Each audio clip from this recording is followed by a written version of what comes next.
Uma questão que eu tenho aprendido através da palavra, dos ensinos bíblicos, e que nós percebemos que é muito real, é fato. Quanto mais carnal eu for, mais eu vou sofrer ou estar sujeito às coisas da carne. Quanto mais espiritual eu for, mais sujeito estarei às coisas do Espírito. Ou seja, quanto mais carnal eu for ou estiver, eu vou estar mais na dependência da minha carne, das coisas materiais, das coisas físicas. E quando aquilo que é físico, que é material, se desfaz, a minha fé, ela será abalada. Por quê? Aqueles que estão na carne estão sujeitos às coisas da carne. Mas se a minha comunhão com Deus, ela é estreita, ela é verdadeira, ela é constante, ela é permanente, ela é sólida, meu coração estando nele, porque dele, por ele, para ele, eu vou sofrer por algum tempo, eu vou talvez ser impactado naquele momento, porém, como o meu coração está em Deus, será como algo passageiro e não vai abalar a minha fé. Todos nós, Gabriel, João, você que assiste conosco, eu, estamos sujeitos ao luto. Amém? Todos nós vamos passar pelo luto. Todos nós vamos passar por um dia difícil, por uma fase difícil, por um momento terrível em nossas vidas. Ninguém está livre disso. Mas, se nós estivermos em comunhão com Deus, nós vamos passar por essa fase e a nossa fé não será abalada, não será alterada. Ela continuará sólida, firme, porque estamos em espírito, arraigados, alicerçados em Cristo.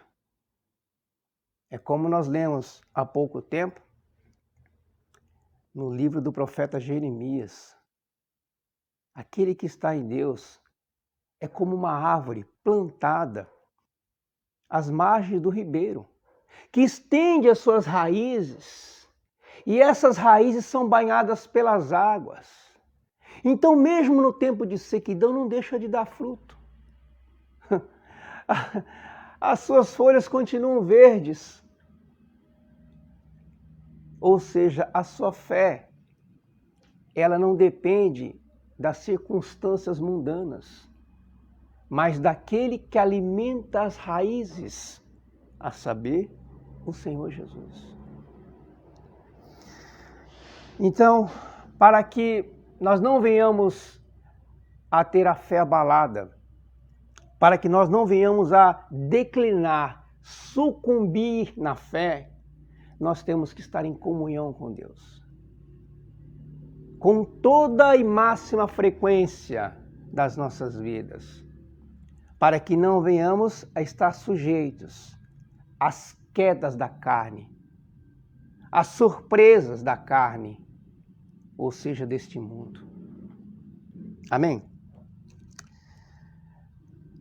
O Evangelho segundo Mateus, primeiro livro do Novo Testamento, no capítulo 4, verso 1 ao verso 11, amados.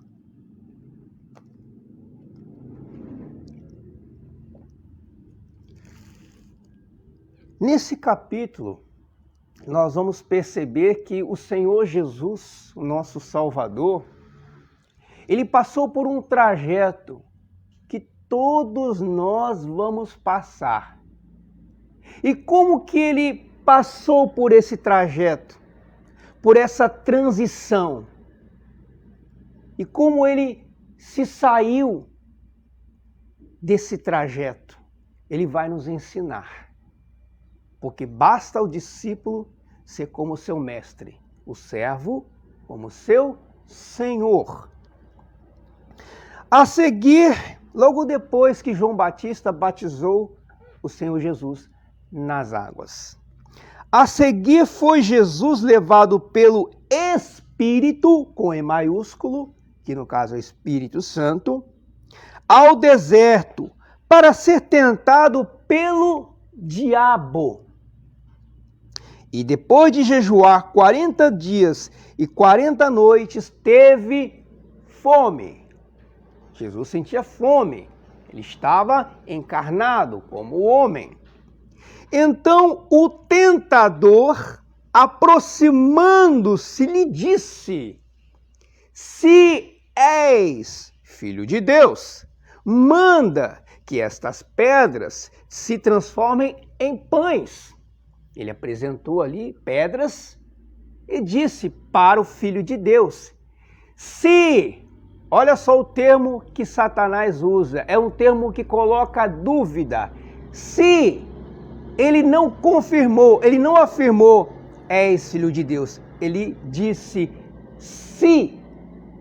Então, Satanás sabe que se ele lançar a dúvida, a pessoa pode titubear na fé, pode balançar na fé.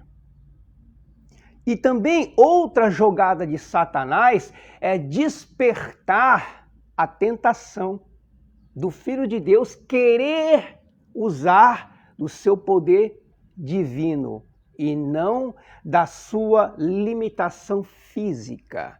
Se és filho de Deus, manda que estas pedras se transformem em pães. Ou seja, o Senhor Jesus estava num jejum.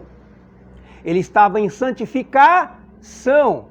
Isso não impede que o inimigo se aproxime. Muitas pessoas pensam que porque estão em jejum, consagração, o inimigo não vai tentar. Se ele tentou o nosso mestre, ele vai tentar a vocês e vai tentar a mim e a você que está assistindo. O jejum é uma consagração pessoal.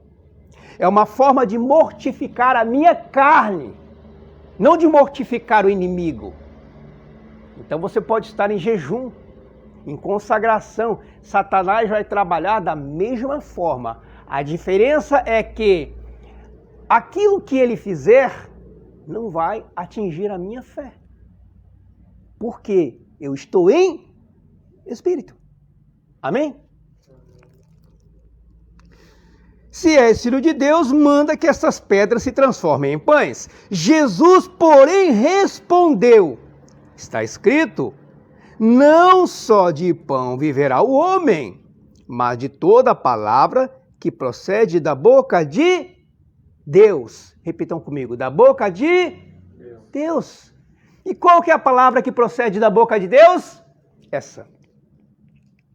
As Santas Escrituras procedem da boca de Deus. Aleluia. Então, o diabo o levou à cidade santa, colocou-o sobre o pináculo do templo, na parte mais alta. E lhe disse, olha só o argumento de Satanás novamente, se és filho de Deus, atira-te abaixo, porque está escrito, aos seus anjos ordenará a teu respeito que te guardem. Satanás não completa. Ele usa a palavra de Deus, ele usa a Bíblia, ele usa a palavra de Deus, mas não completa.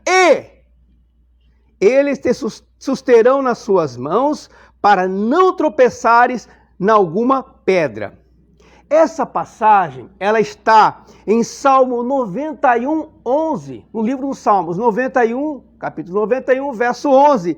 Mas ela completa, é assim, aos seus anjos ordenará a teu respeito que te guardem em todos os teus caminhos. Eles te susterão nas suas mãos para não tropeçares em alguma pedra. O inimigo, Lúcifer, o diabo, ele usa a palavra de Deus. Só que ele usa versos soltos. Ele pega uma frase, ele manipula para que as pessoas interpretem conforme elas querem, para que seja digerível, agradável à sua carne. Porque muitas pessoas ingênuas, entre aspas, falou de Jesus, citou um verso bíblico, é de Deus. Negativo, meu irmão.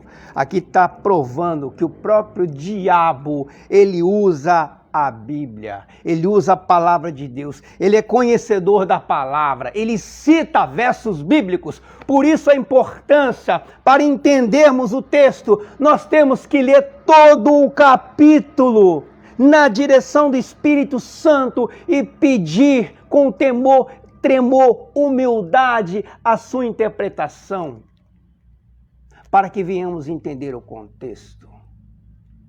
Pegar versos soltos se manipula facilmente. Satanás tem feito isso, não só nas pregações em muitas igrejas, mas também nas músicas gospel.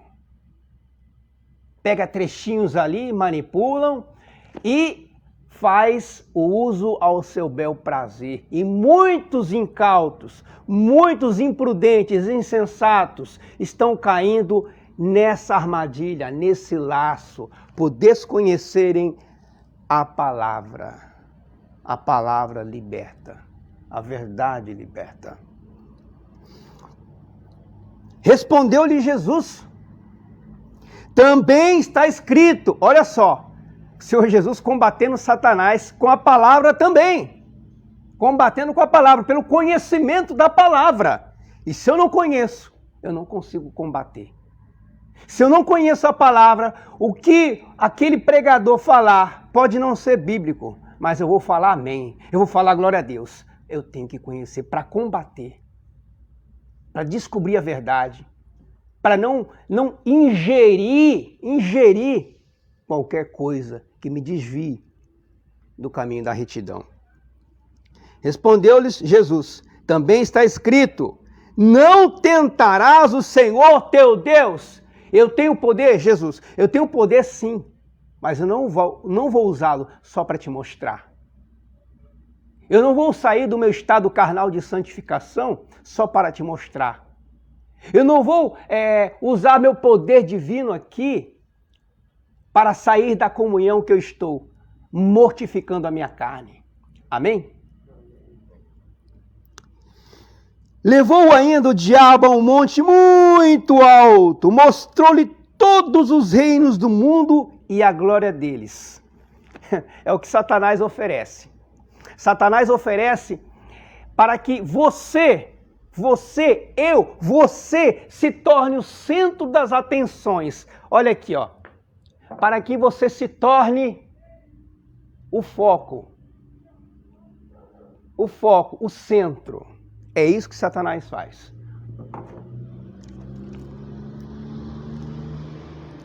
Ele disse, Satanás disse ao Senhor Jesus: tudo isto te darei se prostrado me adorares. Então Jesus lhe ordenou: retira-te, Satanás, porque está escrito, ao Senhor teu Deus adorarás e só a Ele darás culto. O culto é só para quem? Deus. Repitam comigo, para quem? Deus. Deus. Deus. Não é para as coisas do mundo. Não é para aquilo que sua carne almeja, deseja. Não é para uma pessoa, não é para um cantor, não é para um político, muito menos para alguém da sua família. O culto é para Deus. Porque é Ele quem nos ensina a amar a família. É Ele quem nos capacita a amar aquele que nos odeia. É Ele, o nosso Senhor, a nossa esperança. Com isto, o deixou o diabo, e eis que vieram anjos e o serviram. Então, para que Satanás ele venha bater em retirada, nós temos que conhecer as Sagradas Escrituras. Nós temos que buscar nas Sagradas Escrituras a verdade, para que não venhamos a ser enganados, engodados, cair num laço do inimigo. Amém? O diabo ele vai usar a palavra de Deus. E se eu não conhecê-la, eu posso digerir e me dar muito mal. Quantas horas por dia você se dedica à palavra de Deus? Quantas horas por dia você dobra seus joelhos para agradecer a Deus? Para agradecer aquele que você quer que salve a tua alma, que salve a tua família? Quantas horas por dia você examina as Escrituras? Você ama a Cristo? Será que eu amo a Cristo de verdade? Ou eu sou apenas um religioso que carrega um crucifixo, que tem uma frequência na igreja, mas não conheço aquele que eu amo? Porque para conhecer aquele que eu digo amar, eu tenho que buscar. Aqui está a receita, aqui está o manual. Eu tenho tempo para os esportes, eu tenho tempo para a família, eu tenho tempo para prosperar, para buscar pelos meus negócios, mas eu não tenho tempo para aquele que eu digo que é o Senhor da minha vida. Isso é muito contraditório. Não venhamos a cair nessa dissimulação. Amém? Amém. Graças a Deus. Aleluia.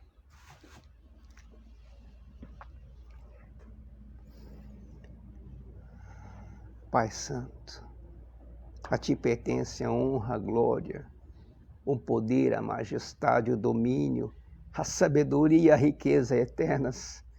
Tu reinas para todo sempre, pelos séculos dos séculos. Ah, Senhor, coloca temor em nossos corações a cada dia. Coloca temor e tremor diante da Tua palavra, Senhor. Diante da Tua presença, Senhor. Tira de nós o que não Te agrada e acrescenta aquilo que falta, Pai. O mundo tem se esfriado grandemente, as pessoas têm se esfriado grandemente, a tecnologia tem contribuído não para estreitar a comunhão, mas para afastar a comunhão contigo. As pessoas agem como máquinas, não mais como seres criados por um Deus tão amoroso, tão justo. Senhor, socorre, Pai. Socorre nossa geração. Socorre, Pai, nossos filhos. Socorre este homem, esta mulher que ora conosco, que assiste esse vídeo nesse momento. Socorre, Pai. As pessoas têm sido cada vez mais materialistas. Viver em função de ganhar dinheiro, viver em função de status, viver em função de tirar selfies para mostrar para o mundo o que elas querem externar. Tem misericórdia, Senhor. Revela a Cristo na vida de cada um deles. Só o Teu Espírito pode fazer isso. Nós podemos lançar a semente, Pai, como estamos fazendo agora. Mas o crescimento, ele vem do Senhor.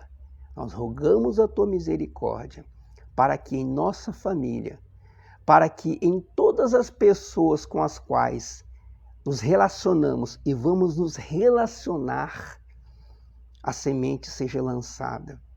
E o Senhor, na Tua infinita misericórdia, venha dar o crescimento. Usa nossas vidas, Pai. Que Teu Espírito Santo nos convença de todo o pecado, nos dê força para resistir à concupiscência dos nossos olhos e salvar nossas almas. Tudo, Pai, confiamos a Ti. Em nome do Senhor Jesus te agradecemos. Amém. Graças a Deus.